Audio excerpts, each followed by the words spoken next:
poverty as a challenge. Learning about causes of poverty as well as anti-poverty measures taken by the government.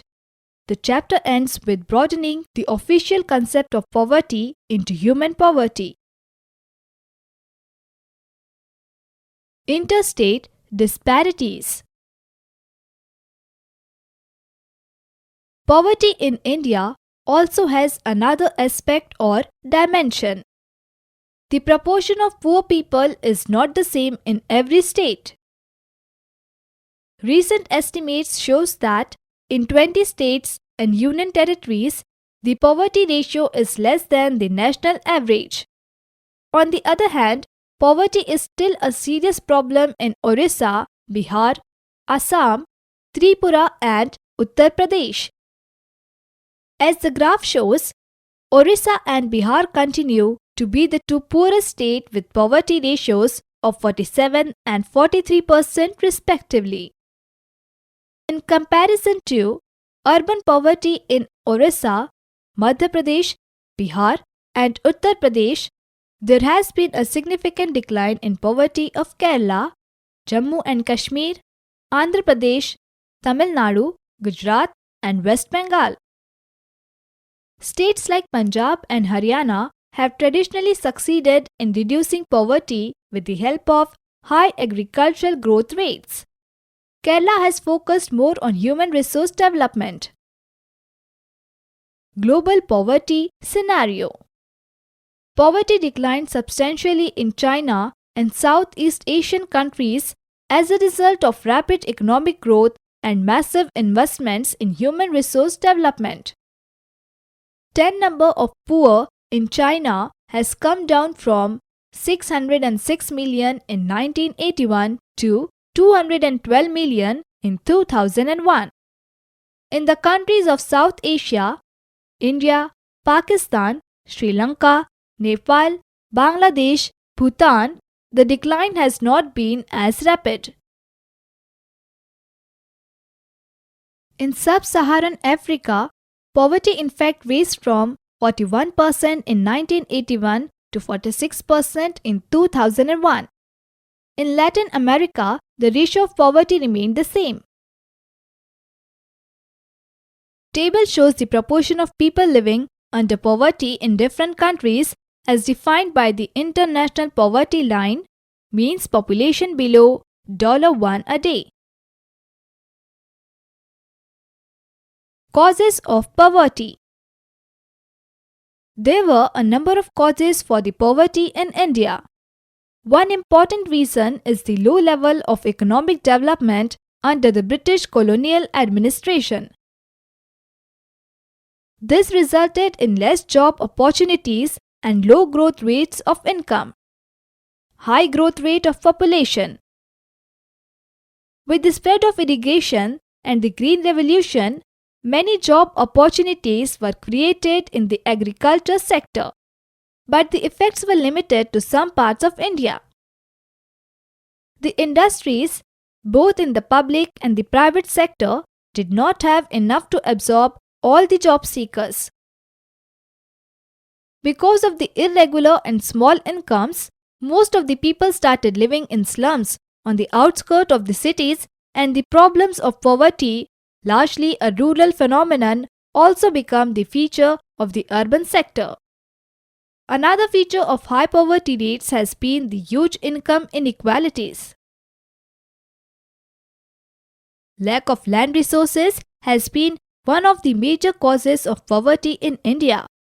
Proper implementation of policy could have improved the life of millions of rural poor.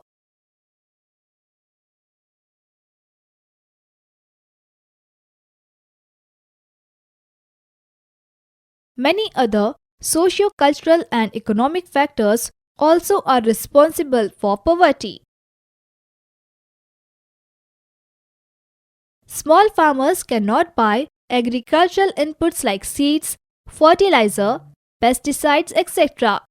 Because poor people hardly have any savings, they borrow. Even if they are unable to repay the loan because of poverty. Anti-poverty measures. The current anti-poverty strategy of the government is based broadly on two planks. One, promotion of economic growth, and second, targeted anti-poverty programs. Since the 80s, India's economic growth has been one of the fastest in the world. The growth rate jumped from the average of about 3.5% a year in the 1970s to about 6% during the 1980s and 1990s. The higher growth rates have helped significantly in the reduction of poverty.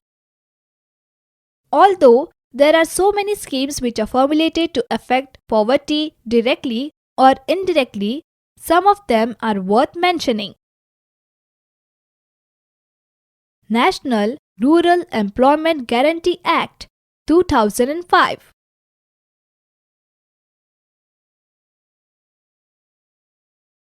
Later, the scheme will be extended to 600 districts.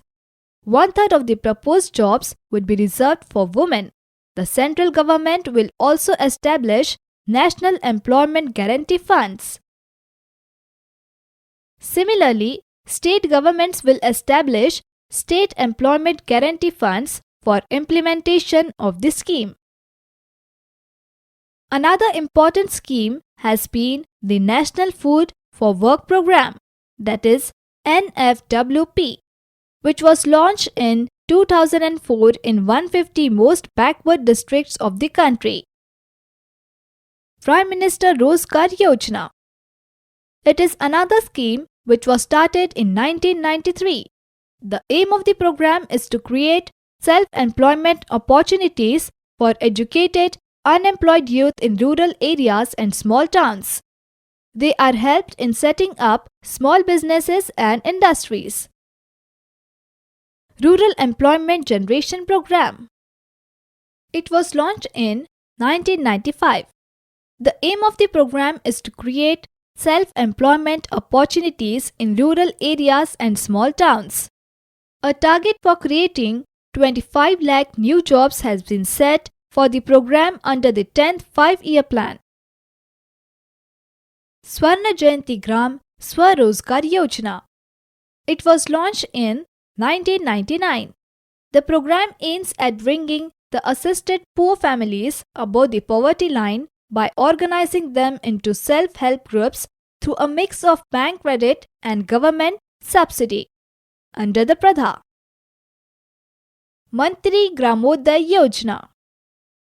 It was launched in 2000. Additional central assistance is given to states for basic services such as primary health, primary education, rural shelter, rural drinking water and rural electrification. Another important scheme is Antyodaya Anna Yojana. Moreover, there has been a lot of overlapping of schemes. Despite good intentions, the benefits of these schemes are not fully reached to the deserving poor.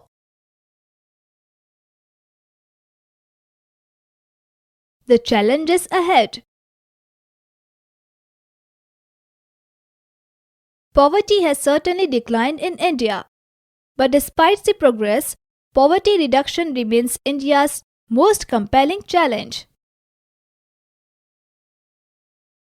Certain social and economic groups are more vulnerable to poverty. Poverty reduction is expected to make better progress in the next 10 to 15 years. This would be possibly mainly due to higher economic growth, increasing stress on universal free elementary education, declining population growth, increasing empowerment of the women and the economically weaker sections of society. The official definition of poverty, however, captures only a limited part of what poverty really means to people. It is about a minimum subsistence level of living rather than a reasonable level of living. Many scholars advocate that we must broaden the concept into human poverty. A large number of people may have been able to feed themselves. But do they have education, or shelter, or health care, or job security, or self confidence? Are they free from caste and gender discrimination? Is the practice of child labor still common? Worldwide experience shows that with development, the definition of what constitutes poverty also changes. Eradication of poverty is always a moving target. Summary. You have seen in this chapter that poverty has many dimensions. Normally, this is measured through the concept of poverty line. Through this concept, we analyzed main global and national trends in poverty.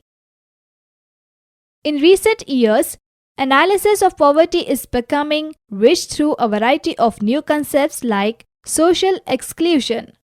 The challenge is becoming bigger as scholars are broadening the concept into human poverty. Hopefully, we will be able to provide the minimum necessary in terms of only income to all people by the end of the next decade.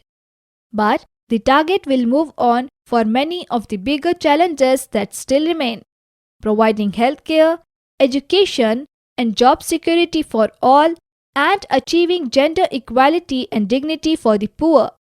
This will be even bigger task. That is all in this lesson. Till then, keep learning.